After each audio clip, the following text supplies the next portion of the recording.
arebye yibuka ko yogariye moshi ngenda na za miliyoni yigeze kubipangaho iriya shako tuzabona na sha yaje kwicunga hica sha tuzabona na sha mwibuka yigeze anayirindiramo azi n'uburyo bayirindamo aribuka neza umuhanda umuhinguraho yo hasi pfiriye muri tano awica nanone wava muri tano azi neza aho babika bakiriramo amafaranga ariko shaho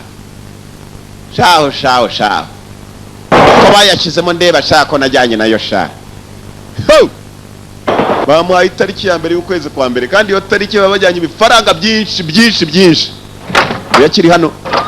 Frank, what are you doing here? Frank, ko wica nijoro n'ibiti? Johnny, it's about Charlie. Nje kuganira ibyawe n'umuvandimwe wa Charlie. He's in trouble, ari mu byago. Sasa nubwo yamubwiye ngo ntabwo tukira abavandimwe, nakubwiye abavandimwe bameze nk'amata, umva hano ukayasanga cyangwa ugasanga ni nka yindi basize kabuga, amata hora ramwe. Doing here?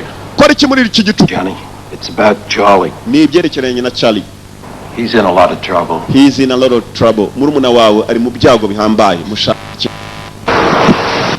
Shaka murumuna wawe hakiri kare. He's in a lot of trouble. Ari mu byago. Nta kindi yamenye ko cyamuteje ibyago. Kereka cya kigabo cyitwa Brown kimwishyuza nawe aragitera. Yego nugira so yiturwa. Shaka kubita murumuna w'umuntu nawe shaka zaza shawo.